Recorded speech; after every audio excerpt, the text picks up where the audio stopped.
As you can see from my title, I've narrowed this down a bit to respiratory virus epidemics, and you'll see why in a moment, because they are a pressing issue for us, have been for a couple of years, as you know, but I wanted to put them in a context that might help you understand a bit more about the epidemic and the potential for this winter in the fall, perhaps as starting soon, a triple-demic, which is projected by experts and represents the convergence of epidemics of COVID-19, influenza, and respiratory syncytial virus, also we'll just call it RSV throughout the presentation.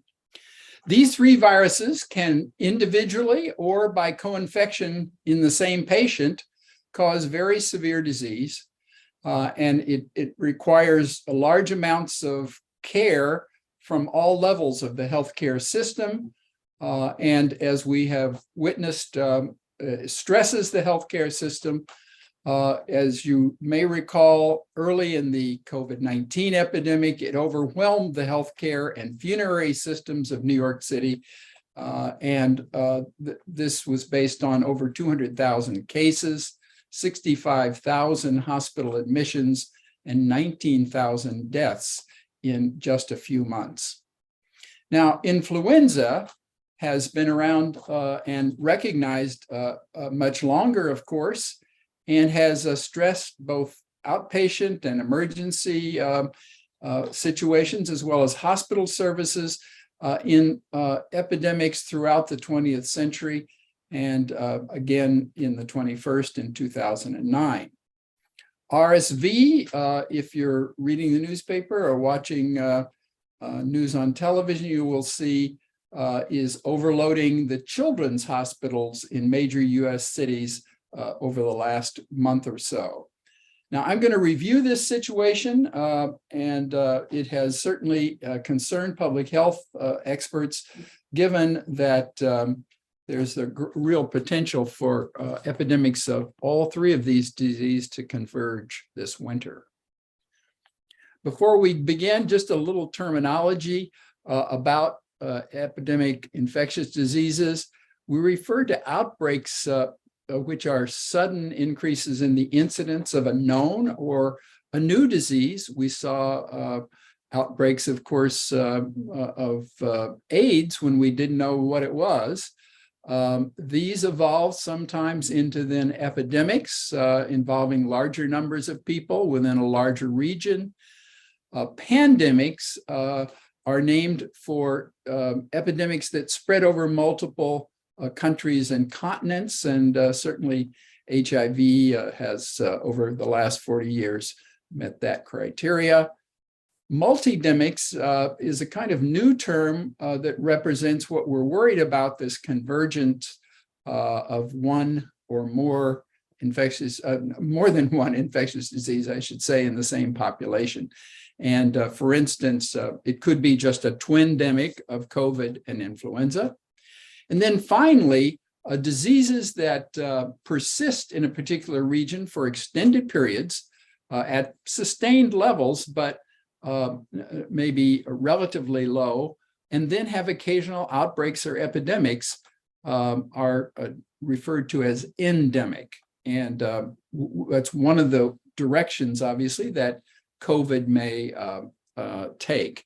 And this is characterizes, for instance, many sexually transmitted diseases, which are in the background in populations, but then have outbreaks. And one that we didn't know was sexually transmitted, monkeypox, has produced an epidemic that's now apparently subsiding among men who have sex with men, because it's primarily a close contact disease, skin-on-skin contact disease. Now, respiratory virus infections are transmitted through the air. The virus enters and reproduces in the upper airways, the nose and the pharynx, and then may descend to the lungs. It's released into the air to infect the next person, perhaps, as visible droplets or much smaller aerosols. And this occurs during normal breathing, but is increased by talking, which is increased even more by exercising or singing, and perhaps most contagious with coughing and sneezing. The droplets may be deposited directly on the nose and mouth or the eyes, and indirectly on the skin, clothing, and environmental surfaces. But the importance of these surfaces is sometimes unclear, and certainly is for COVID.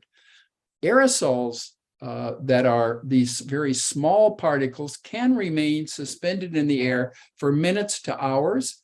They are inhaled and again deposited on the nose, throat, and deeper in the lungs if they're small enough.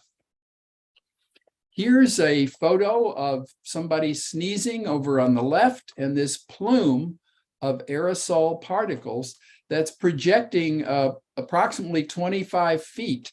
And as you can see, this has tremendous ability to saturate an area.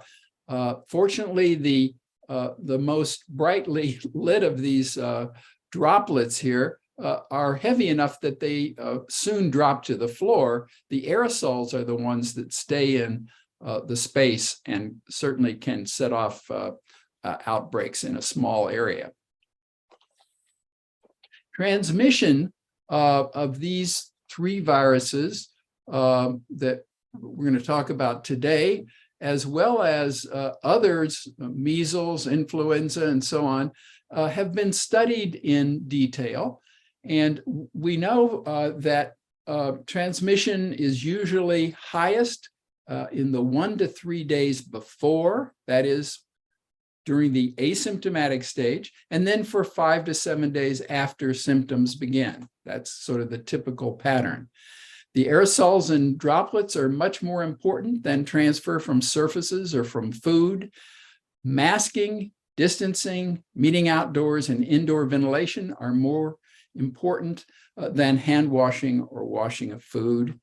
And one of the things we don't know, but practice, is extensive protection of medical personnel by items such as face shields, gloves, disposable protective equipment, and so on.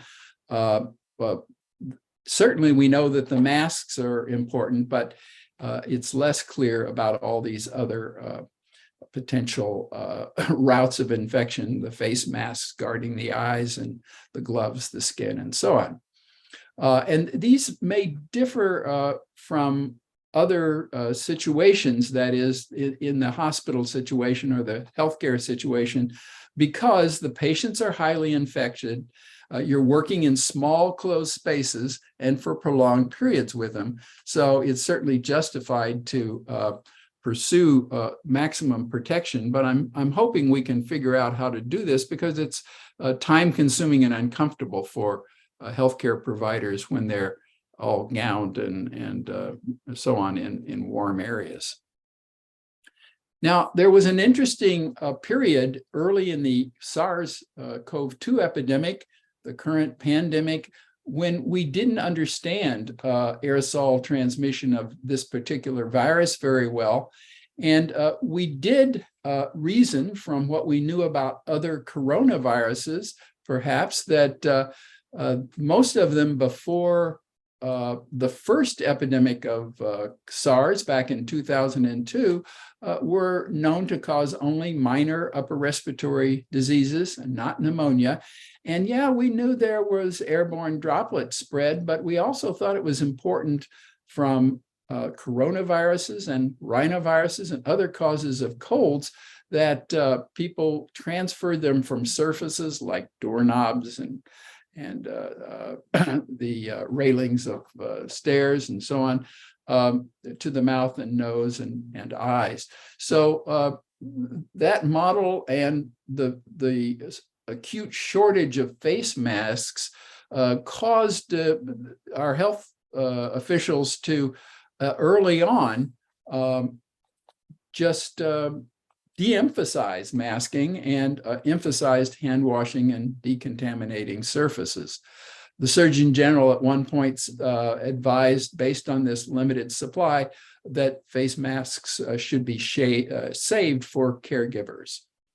Fortunately, experts in aerosols raised the alarm, and evidence accumulated of the importance of airborne transmission of COVID, and the emphasis was quickly then shifted, and masking was recommended for everyone over the age of 2 by early April, just a month and a half or so into the epidemic.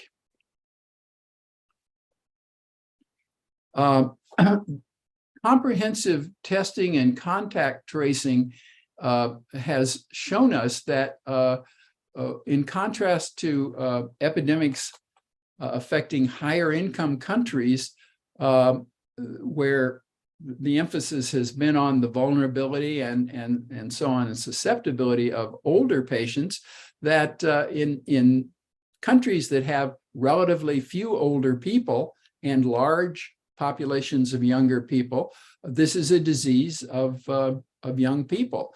And in the case of India, 92% of the cases and 60% of the deaths occurred in those less than 65 years old. That, of course, reflects the fact that there are so many more people in the lower age groups than over 65 in a developing country population like India. The per contact rates of infection are known to be at least 3 times higher indoors than in the outdoor settings, and the per contact being 9% within the house and 2.6% outdoors. And that may be even more so here in the West. Super spreaders are important to transmission. We began to realize that this wasn't just sort of random transmission across the whole population, but there were outbreaks within the epidemic, and that about 5% of cases, infected cases, then accounted for about 80% of the infections of their contacts. So there are people who spread a lot of virus apparently, and are in situations where it's very efficient to do so.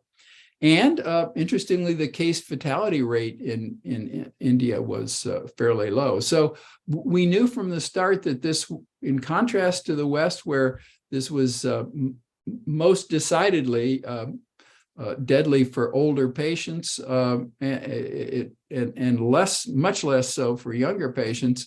Most of the disease in a developing country is in a younger population.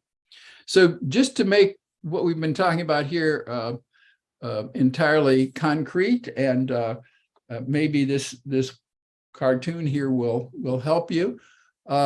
We know, of course, that risk of infecting people is amplified by proximity, how close you are, prolonged exposure, and exposure in closed or poorly ventilated spaces. Masking for everybody in an epidemic is most effective. If in the upper cartoon here you see a patient who's unmasked in contact with a healthy masked or unmasked person, you can see that there's a lot in the environment, but the mask is reducing it, and I'll show you by how much in a moment.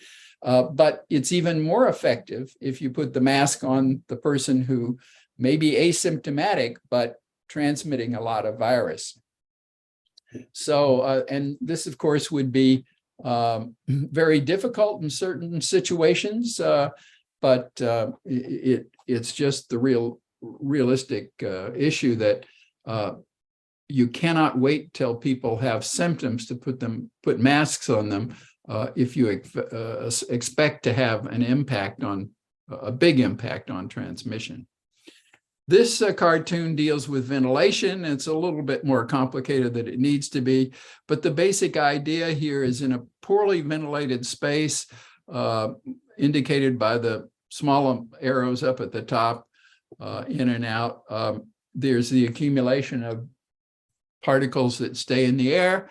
And if you then increased ventilation out and open access to input of fresh air that's not contaminated, you can reduce the density of the aerosol particles and protect people from infection. So getting to a more quantitative measure of some of these issues, I think this is a really nice graph of laboratory studies in which face masks reduce shedding from the nose and throat of patients. And what we're looking at on the left y-axis here is a logarithmic graph of the concentration of virus. And in this case, of course, it's not actually virus, but it's particles of various sizes. And what they can produce these particles that are very similar to what we produce as infected people. And as you can see up at the top on the left there in the red dots, the average concentration is 100 million particles per millimeter, per milliliter, with a lot of variation, of course, in the nose. The throat in the blue dots is a good bit less concentrated. So you can see why nasal swabs were selected as the preferred way of diagnosing COVID.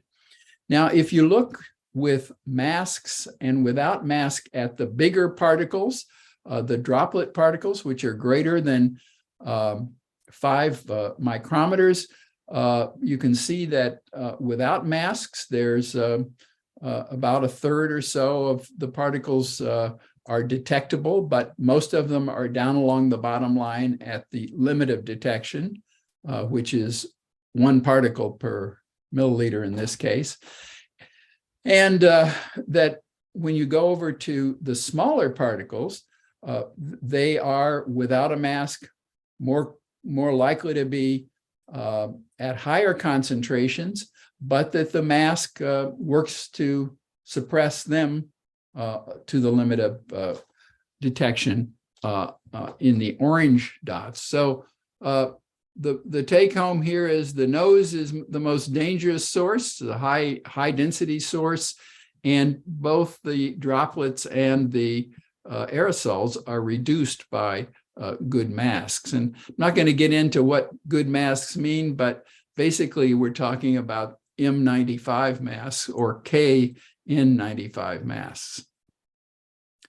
Now, that's a laboratory experiment, but how about looking at what actually happens in practice or in the real world? This is a series of 8 studies that were put together as a meta-analysis in which studies that are designed fairly similarly can be compared, and then you can take an average of the impact that, in this case, masking had on actual infections. So these were populations that were being screened, and they were being screened for symptoms. So these are just detecting the symptomatic cases. As you can see, if there's no difference between the mask and the no mask population, that would be a odds ratio of 1. And around that 1 is some uncertainty. The larger the study, the smaller amount of uncertainty, and so on. And in these 8 studies, the average was about a 65% reduction, or an average odds ratio of about 0.35. And so that's a 2/3 basically reduction in the risk of a symptomatic infection by wearing masks. There's a fair bit of variation around the estimates and even around the averages. Only one of them was to the right favoring no mask, but As you can see, there's a lot of uncertainty about that estimate, and it does cross the 1 mark. So it's very likely that if you did it again in the same population, it might give you an answer that favors masks. So masking works, and it works fairly well, not 100%, but certainly 65%, if you will. Now, we're going to turn to the coronaviruses and the 3 coronavirus epidemics that we have seen in this century. The first, the SARS epidemic for sudden acute respiratory syndrome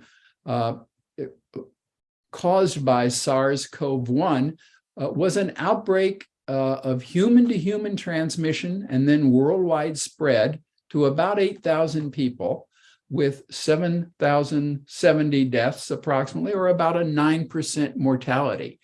And that's just 20 years ago that occurred. It was mysterious. We didn't know why a coronavirus would suddenly become so different and deadly than the coronaviruses we had known before. And then we'll talk about that in a little more detail. Next, just a decade later, we saw the Middle Eastern Respiratory Syndrome, or MERS epidemic, in 2012. And we learned that was related to camels, with a camel-to-human epidemic. And it continues at low level in the region.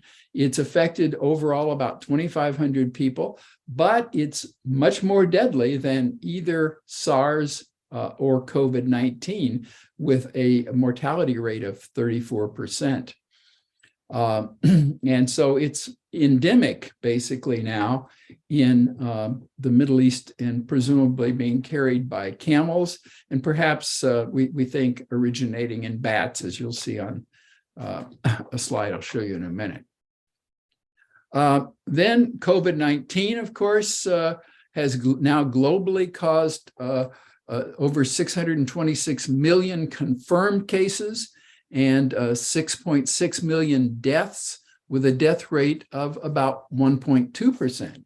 So in a sense, we're fortunate that it's not a more deadly virus than it is, but because it spreads so rapidly and involves so many people, the actual numbers of people suffering and dying from this is quite high.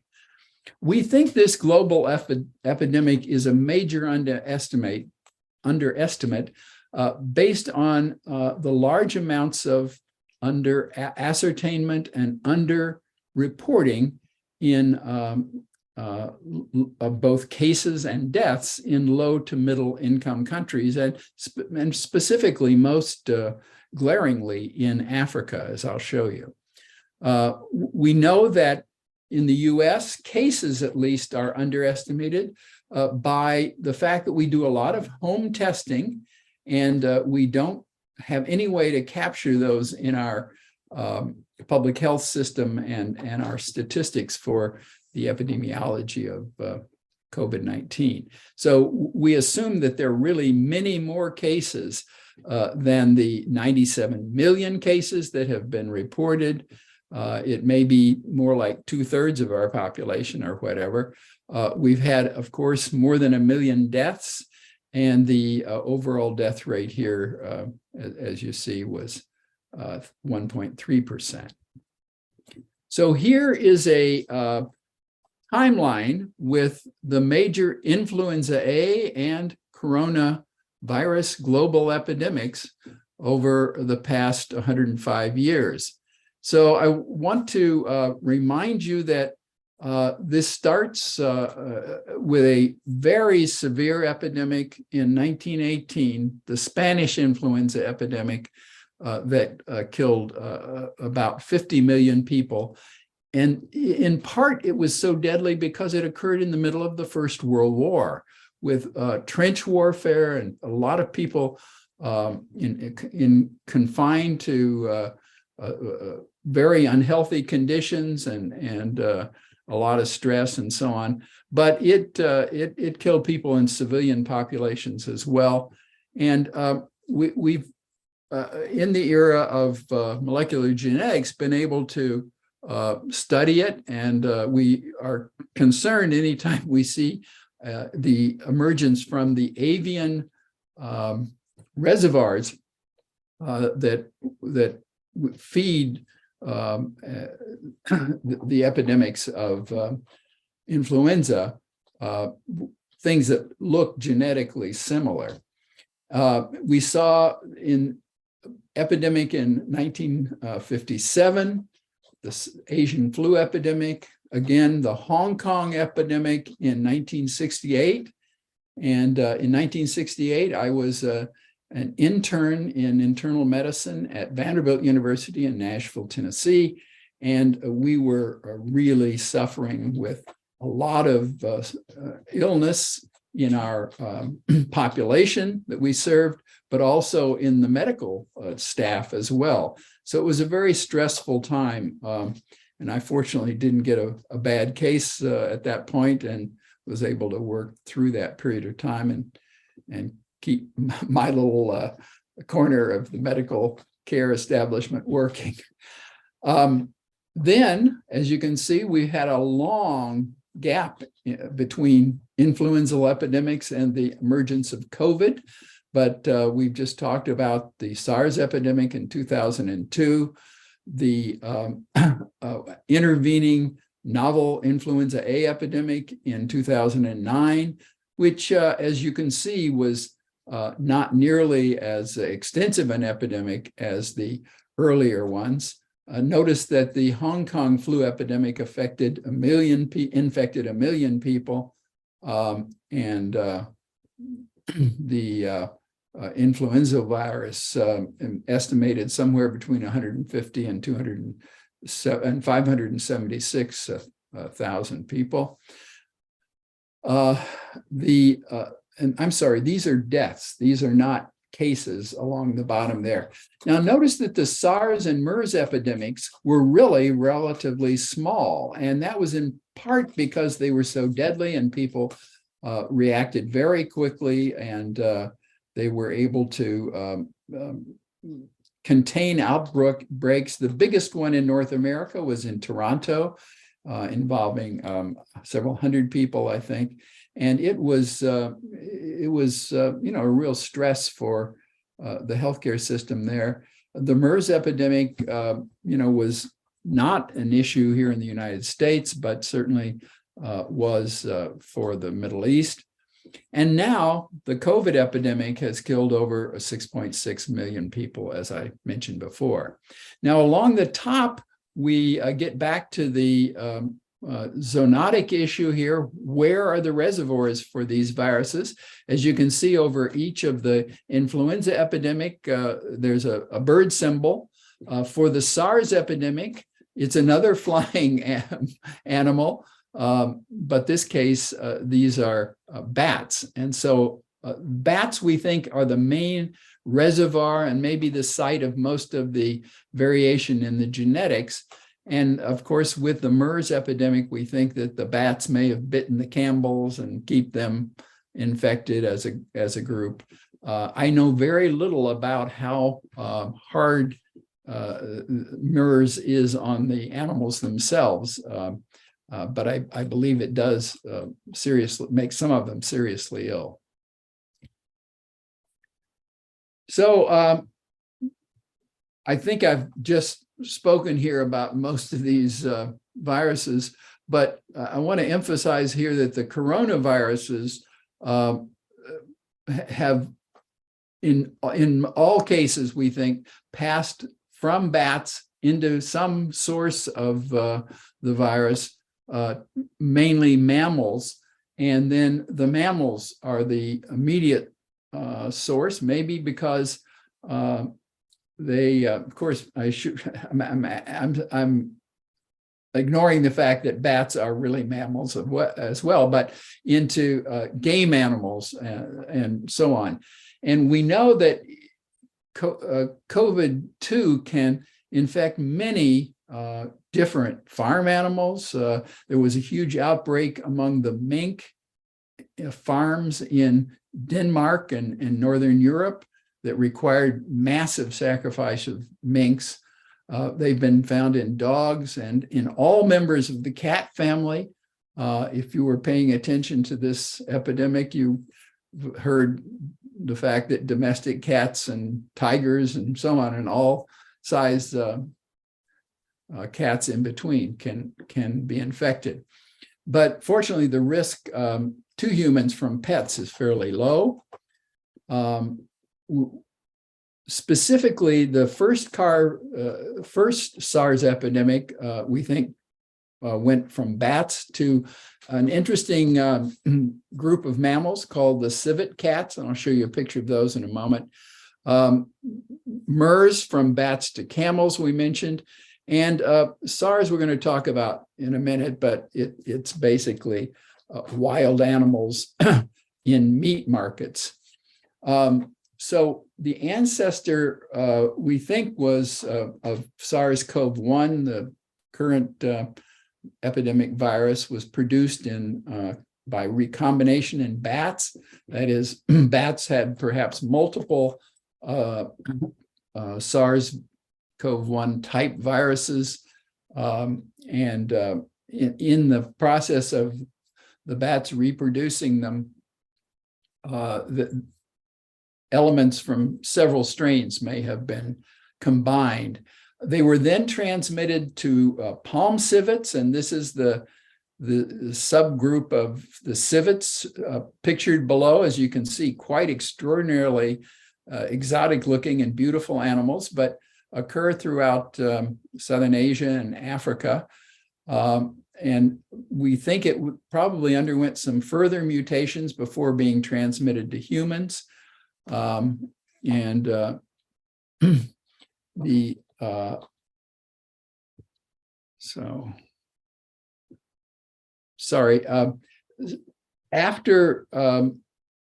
the civets were being transported to markets in Guangdong in southern China, and we think it then spread among the civets in this market before going to humans.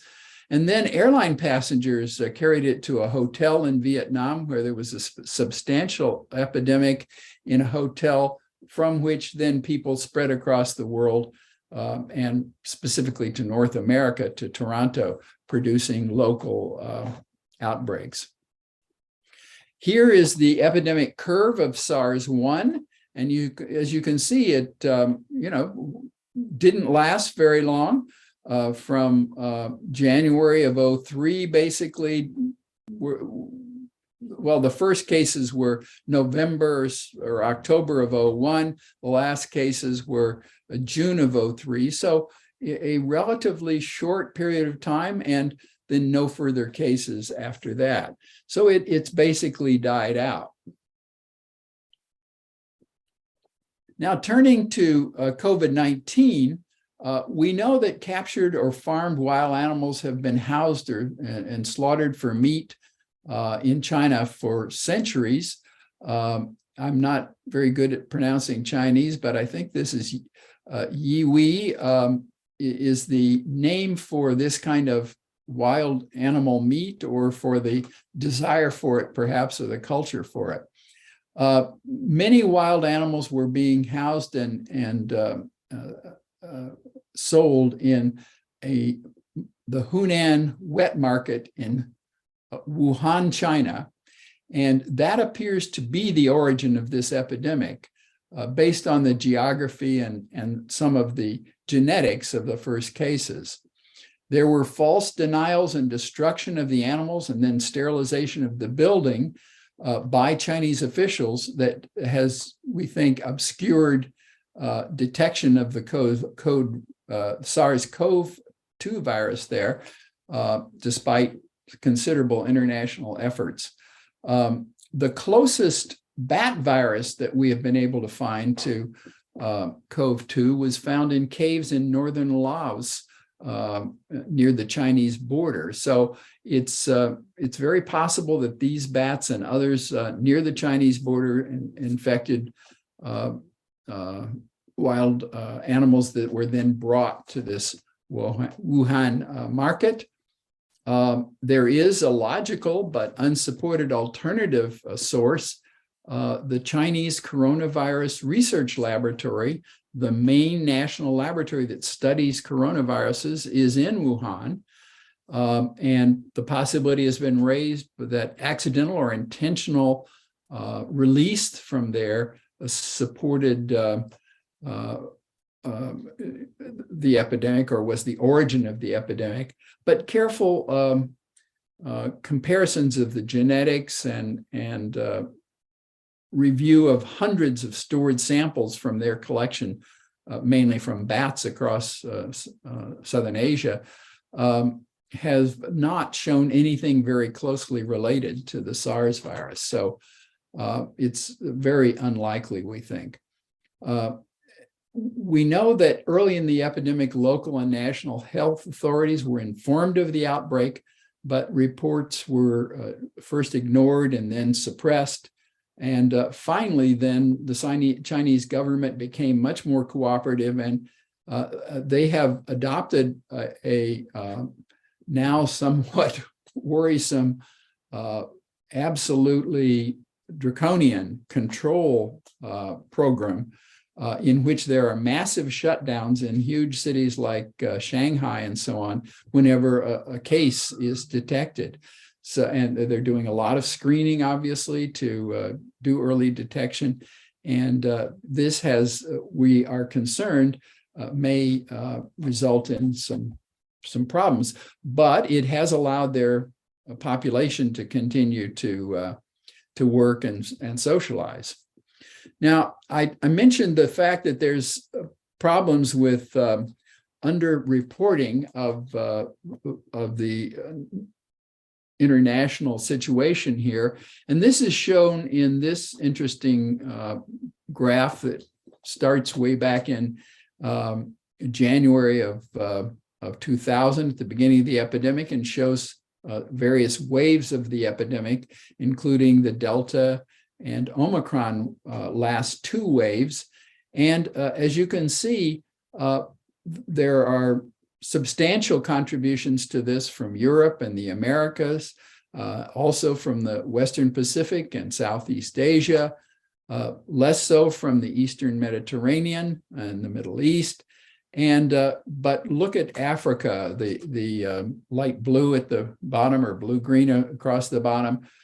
Very little reporting. And Africa has 1.4 billion people in it. And I know from personal experience, having lost a colleague there, that it certainly is a big problem. And it has, through another colleague who's an infectious disease specialist, I've learned that they do have massive numbers of people infected. But there are really under ascertainment, that is diagnosis problems, and also underreporting. Some of it may be politically controlled in ways. But certainly for 1.4 million people, even 10 million reported cases is almost certainly an underestimate. Now, high-risk populations for COVID-19 result from higher risk of exposure and infection. That is, we've talked about medical and related health personnel and ambulance drivers, undertakers, providers of home care, and so on. Essential workers, military, police, fire, food, transportation, sales, public transportation, school teachers and staff, and so on, and people living in congregate settings, nursing homes, prisons, and schools. All of this, I think, is fairly obvious that these are the places where people must go to work face-to-face, and often in situations that are either full of people with COVID in the medical care areas, or essentially just a cross-section of the population. Higher rates for severe disease and death occur in those more than 65 who are obese, have chronic lung diseases and chronic heart disease, diabetes, renal, heart, or liver failure, and immunosuppression. That is, people who are perhaps attending medical facilities and therefore exposed there a bit more than they might otherwise be, but have immunosuppression from their HIV, cancer, their chemotherapy, and the taking of other immunosuppressive drugs. Now, turning to COVID vaccines, there are several dozen candidates that have been produced around the world, and they fortunately very quickly, the best of them, based on newly developed RNA technology, was produced by two companies, Moderna and Pfizer, and approved in late 2020, and they have remained the safest and the most effective. These vaccines work by packaging parts of the virus protein that are critical to entry of the virus into cells, and those are put into small lipid particles, which enable then the entry of the mRNA into muscle cells in the site of injection. These are intramuscular injected vaccines. The mRNA uses its our own cell machinery then to manufacture the spike protein and transfer it to the surface of these muscle cells. The muscle cells then alert, the muscle cells are detected to have a foreign protein on them that alerts the immune system, and a strong and very targeted immune response to this spike protein produces neutralizing antibodies to the spike and keeps the COVID from entering cells. Now, I know that went by very fast and is a bit complicated, so we're going to look at it now in a picture form here. So at item 1 there shows a virus particle with the spike protein as a T-shaped cartoon in red on the surface. That is then the RNA from that virus is used to produce a relatively short bit of RNA, messenger RNA, and I'll explain why that's important in a moment. And that is then purified in the laboratory. As we said, it has to be lipid encapsulated to keep our bodies from destroying it. And then that goes into the vaccine. The vaccine then in 3 allows those little lipid particles with mRNA in them to fuse with the human cell and the muscle cell in this case. And it's, of course, more complicated than that, but inside then the virus protein is created in large amounts. It's transferred out to the surface in 4 there, and you can see that's now a cell that looks to our immune system as if it's got this foreign protein on it, and our immune system is ready then to attack it. And it does so several ways, but I'll just focus on one way that's fairly easy to understand and has been a very useful marker of immunity, and that is the production of antibodies to a portion of that spike protein, the part that has to bind to the cell when a virus is trying to enter it. And in 6, you see how the antibodies basically interfere with, by binding to the virus particle and to that spike, interfere with the process of replication by blocking entry into the cell. Now, for vaccines to work best, they need to create a herd immunity in order to control an epidemic.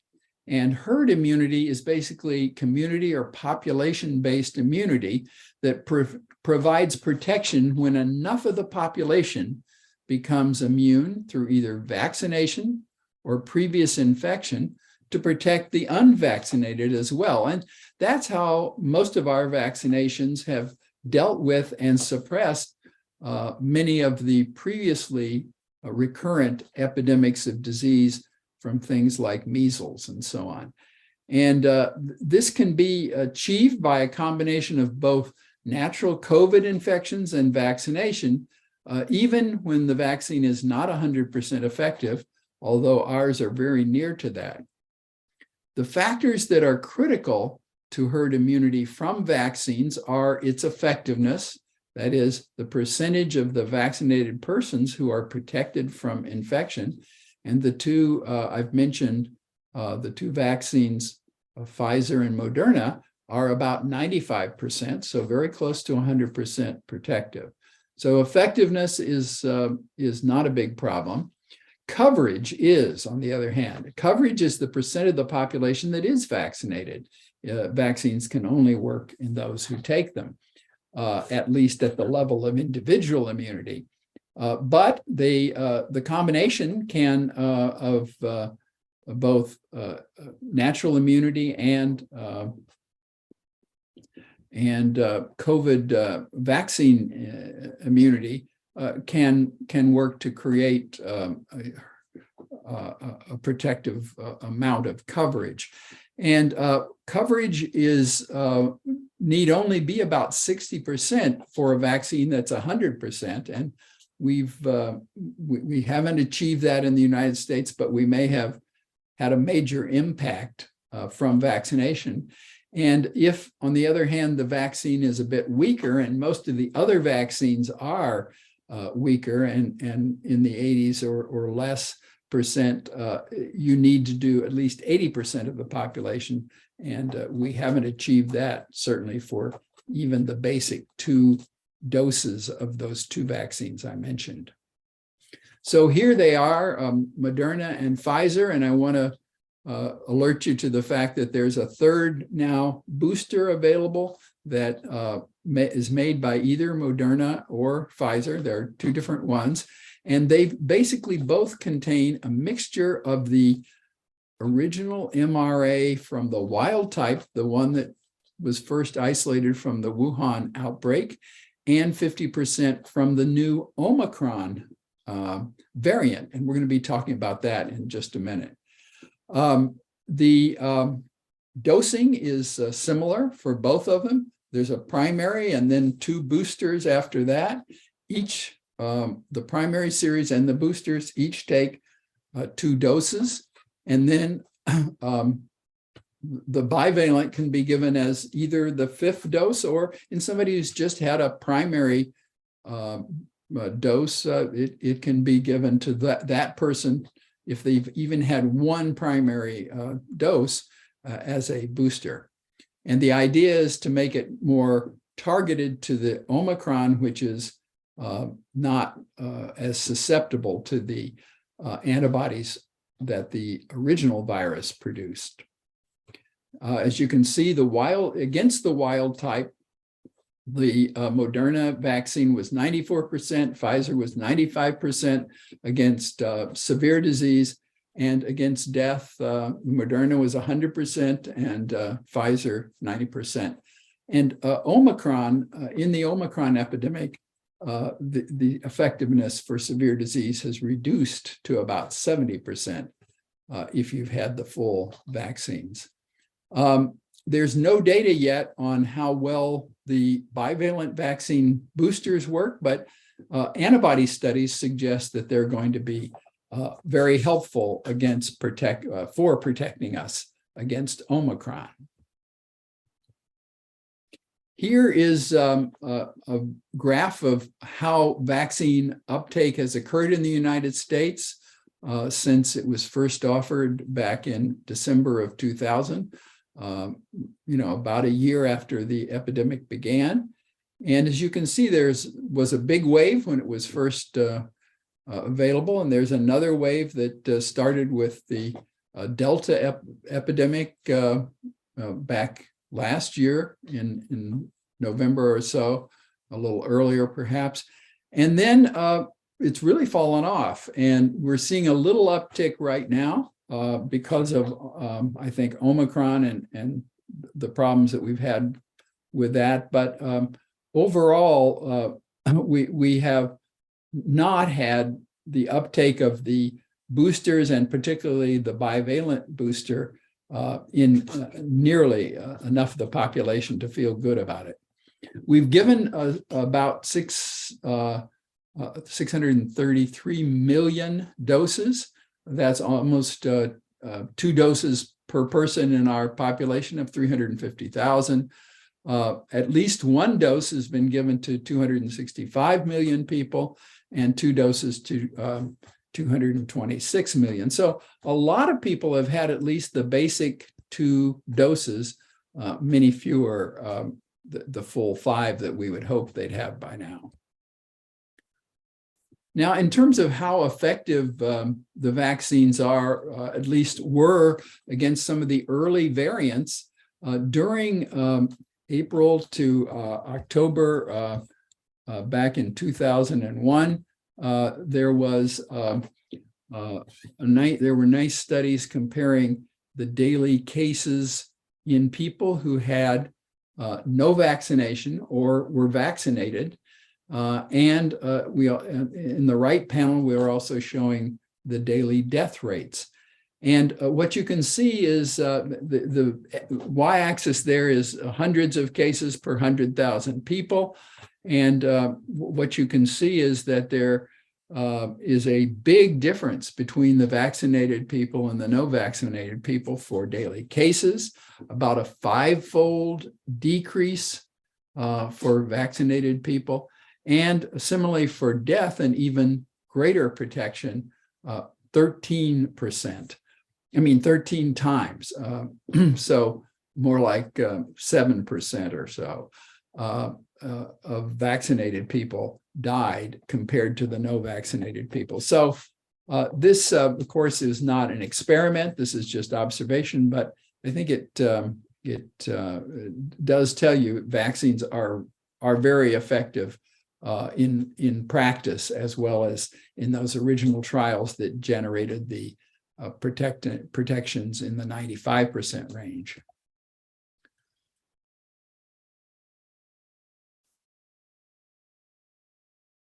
For some reason, I'm having trouble advancing the slides here. Okay, thank you. Now, moving to the variants, there have been 5 major variants that have rapidly become dominant in their original regions and spread worldwide to produce the various waves of this epidemic internationally. The first from Britain and then Europe was the Alpha, followed by the Beta from South America, the Gamma from Brazil, the Delta from India, and finally, the one we're in now, the Omicron, originating in South Africa.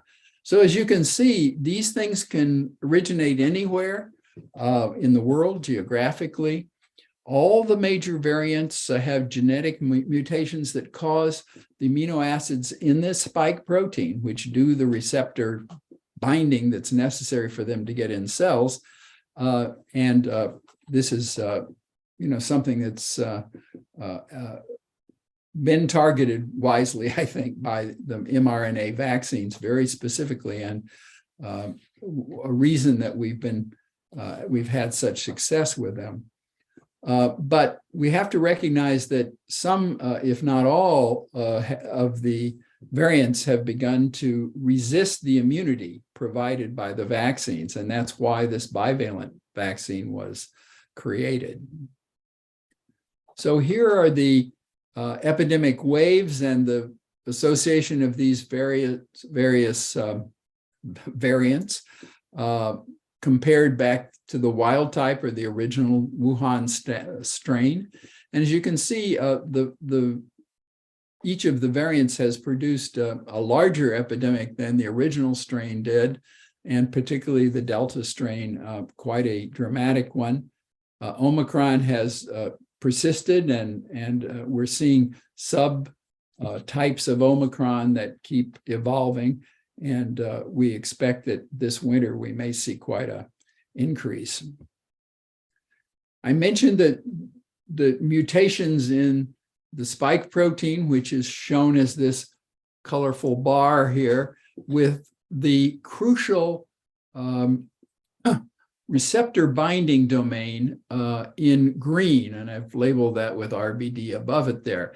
Now, as you can see, the other viruses in sort of their order of alpha, beta, out of order, delta, and then gamma are listed there. And if you look in the green sections, the mutations, which are marked by these vertical red stripes, are relatively few in all the previous variants, but the Omicron variant has a large number of these, 15 or so. And these that may be the reason that Omicron has been so successful. And I'll show you the evidence for that here in a moment. Why do these variants emerge? Well, presumably they can replicate more quickly in our cells, and they have greater transmissibility, the ability to move from person to person, probably through longer and perhaps more intense shedding of virus from the nose. Remaining longer in the upper airways, we know, is a feature of Omicron, and evasion of immune responses has been seen with several of them, including Delta and Omicron. The hypothesized sources of these variants are large numbers of persons being infected, billions of us in the world, and certainly over a billion, I would suspect, have been infected so far. So that gives you large amounts of low probability events being occurring and then being transmitted to other people. There's also the possibility that prolonged infection of immunosuppressed patients who can carry the virus for many months. And we talked about who those are, the HIV, chemotherapy, and so on. And there may also be some possibility that infections of animals which carry the virus longer and allow mutations to accumulate may be playing a role, but no one knows this, and there's really little evidence for it, but it's a concern. So in terms of transmissibility, all the major viruses came out and replaced the original strains in their region, and that's pretty good evidence that they are more transmissible than the previous virus circulating in that area. There's the potential for increased disease severity. The alpha variant seemed to be, that's the first one that appeared after the wild type, seemed to be induce more mortality than did the original virus. So a 50 to 60%, 1.5 times as likely to cause a death. And then, as I mentioned, the less effective vaccine-induced immunity, the AstraZeneca vaccine, which we haven't talked about, was less protective than the alpha variant, against the alpha variant compared to the wild type strain, a small difference, 70% versus 82% in the wild type. The Pfizer vaccine, on the other hand, was only 70% as effective against the Omicron strain as the Wuhan virus. So there's no question that these viruses are more transmissible, and perhaps through one of the mechanisms we've just discussed. Here's I think a nice, easy way to think about this. You may have seen this concept of transmissibility, or the R sub O, which is a measure of how many cases would arise from a single case in this same situation. And what we're showing you here are the 4 older variants, including Delta at the top there. And notice that there's been increasing transmissibility as measured by this R sub O. And finally, not on the graph, but I've added it there, the Omicron variant is, has a transmissibility of about 4 compared to Delta, which was 2.5, and Gamma, Alpha, and Beta, which were between 2 and 1.5. So there's real evidence here for increasing transmissibility. I mentioned that these are rapidly moving epidemics, and this, I think, is very interesting to look at how Omicron, which arose in Africa, and that's the dark red line to the left of all the others, started the epidemic there, and within a month, the rest of the world was beginning theirs, and it was rising somewhat in parallel and beginning to replace all the other viruses circulating in various areas. Hasn't reached 100% anywhere, but nearly so. As you can see, the y-axis there is the percent of genomes that fit each of those variants. So why is it difficult to vaccinate a global population? Well, there are lots of reasons, and we're a huge population on the earth, and we're geographically dispersed, politically and religiously diverse, with opinions thus about vaccination, resource limited in many places, and people are uneducated about health matters and then don't even know the need to seek access to a vaccine. There are people who are unwilling to be vaccinated. 80% have had at least one vaccine in the US, but there is a considerable vaccine hesitancy that was shown by the fact that we haven't maintained the pace of vaccination as we've needed boosters and so on.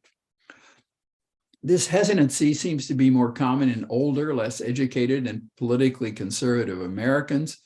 The vaccines are moderately expensive, although our government has sponsored their administration here. They require refrigeration and sterile injection equipment and so on. And they don't last very long. The waning of immunity over 4 to 6 months, that is, the immunity doesn't go away, but it starts decreasing fairly dramatically. And that plus the continuing generation of these variants looks like it may require semi-annual boosting. And this, of course, undermines the access. If you got to keep spending money on the vaccination process, the long-term acceptance, and thus the effectiveness of these vaccines. There has been COVID denialism of several kinds, and I'll just take a moment to say a little about that. There are false beliefs that have been passed in social media and primarily, but by other means, that this whole thing is a hoax used to justify controlling the population or by the vaccine manufacturers to make money, that it is less serious and not as widespread as the government and media portray it. There are conspiracy theories and serious delusions, shall we say, that include false beliefs that scientists created and released the COVID vaccine, the COVID virus, either intentionally or by accident.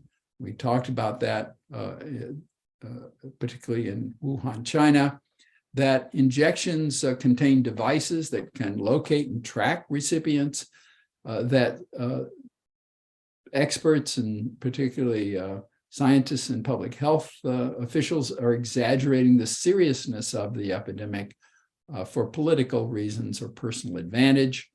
The vaccines are untested and therefore may be dangerous, and all restrictions on indoor gatherings or requirements for masks and distancing are either unnecessary, illegal, or actually dangerous. So those delusions and so on have been firmly addressed by the scientific community, but there's still a lot of that circulating. So in summary, COVID vaccines and variants are now subject to high level of protection from severe disease, but lesser levels from infection. And that may be a problem for the reasons I mentioned, waning of immunity and the variants being less susceptible. Local and systemic side effects are common, but are short-lived, and more serious reactions are pretty rare. There have been some, though. Problems include vaccine efficiency in immunosuppressed patients and this durability issue. And finally, the continuous appearance of variants. Vaccine hesitancy and poverty threaten uptake, along with some of the other things I mentioned. And these variants can spread so rapidly and can, fortunately, they've been more transmissible, but not necessarily very much more severe. But we have no guarantee that they might not become so more severe, just as the earlier SARS-1 and MERS epidemic were more likely to kill people. So let me see, how are we doing for time? You've held our attention the whole time, Alan. Fabulous. So, but we could go to some Q&A if you're ready. Okay, I want to. I have a few more slides here, but I want to just go through them quickly and get to Sure. The bottom line here. Okay. Okay, I have two bottom line slides.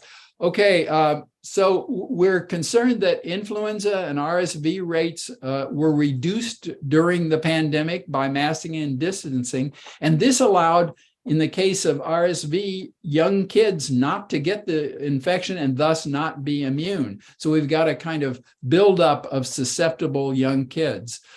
Influenza, more broadly in the population, possibly the same effect.